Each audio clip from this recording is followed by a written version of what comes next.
Bill O'Reilly here, Wednesday, February 10th, 2021. You're listening to the O'Reilly Update. Here's what's happening today in America. Impeachment 2 underway.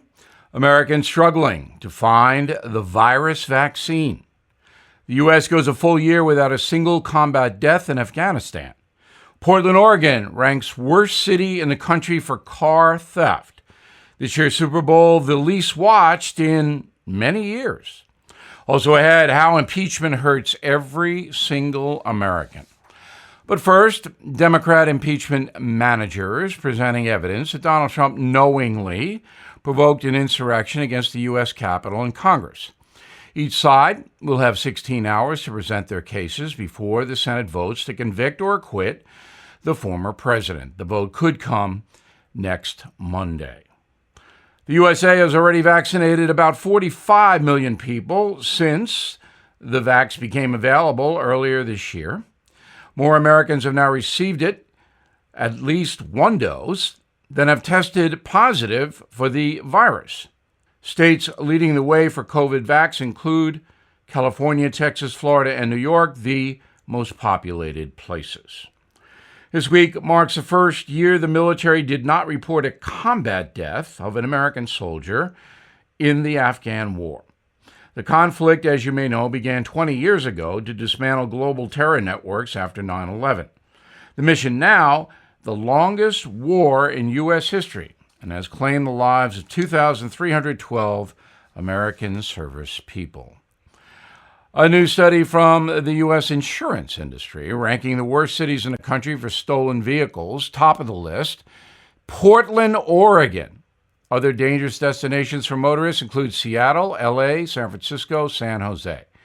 Residents in Portland are 10 times more likely to have their vehicles stolen than folks in the much larger New York City because the criminal justice system in Portland has collapsed.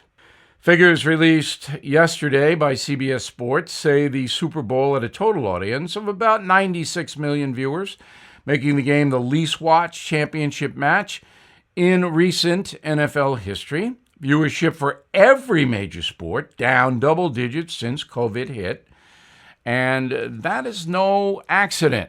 People are getting a little fed up with politics in sports. In a moment, why impeachment 2 is a disaster for the country. Right back. By now, you've heard me speak about Jeff Brown, my go-to tech expert, and his firm, Brownstone Research. His firm called the exact peak of the dot-com boom and just issued another major prediction. So if you've got money invested in the market, especially in popular tech stocks, this is critical information. Jeff sat down with Tech Minute's Chris Hurt to discuss something shocking he believes is on the verge of happening. So you can watch that interview at bill5g.com right now. That's bill5g.com. Jeff's top-notch newsletter provides my listeners with research to let them know the best tech companies and the biggest market opportunities before they appear on Wall Street's radar. It's the only way to win in the market. Jeff's track record speaks for itself. He's recommended the number one tech stock of 2016, 18, 19, and last year, 2020.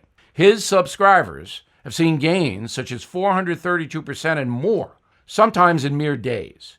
Watch Jeff's warning at bill5g.com. bill5g.com. Time now for the O'Reilly Update message of the day, another impeachment fiasco. All over the world, folks are asking, what is wrong with America? The political hatred in this country is embarrassing. Both sides are at fault, but the left is driving the division right now, and the horrendous impeachment display proves that. President Trump obviously is gone.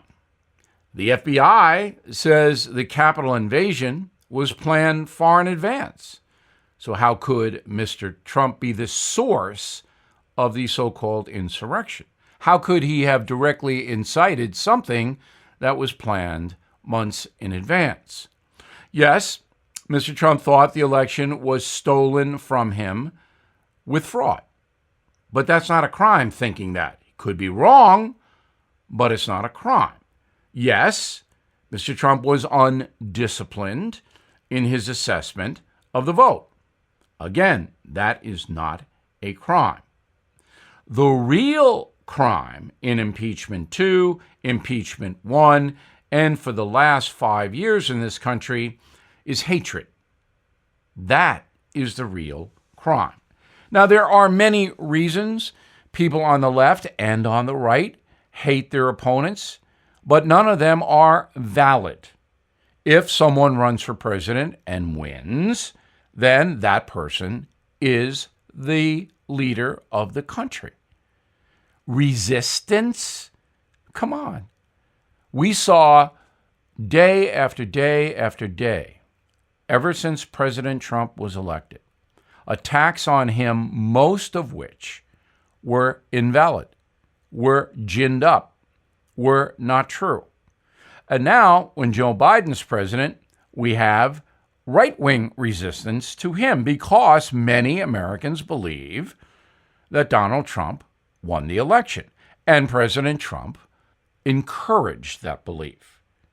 In my opinion, that is wrong. There is no evidence to show an overwhelming fraud. Certainly, minor fraud happened. The Justice Department admits it, and that should be investigated. The big scandal is, why haven't we done forensics and analytics to take a look at the controversial parts of last November's election? Why has the country not rallied together to demand that? Don't we all want an honest election? If millions of people believe there's fraud, including the former president, shouldn't we try to allay those fears with some kind of disciplined investigation?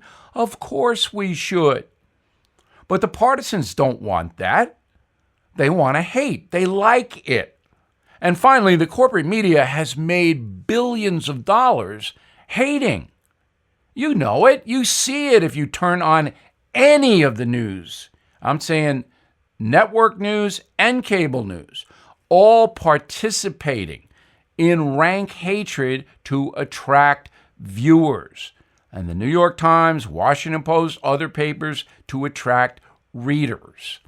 Are they searching for the truth? No. I'm Bill O'Reilly, and I approve the message by writing it. Disagree? I'd like to hear from you, bill at BillO'Reilly.com. In a moment, something you might not know.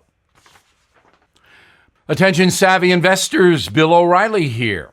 Want predictable monthly cash flow? Is a 10% annualized immediate monthly payout good for starters? How about bonuses targeted to 21%? If you want the safety and security of a real estate investment, but without the hassles of being a landlord, you have probably heard of NRIA. NRIA is an industry-leading real estate development firm now in its 15th year, developing strategically located, low-risk, high-demand neighborhoods based on supply-demand imbalance. They are a great fit for safety-oriented investors who want cash flow and diversification into carefully chosen real estate.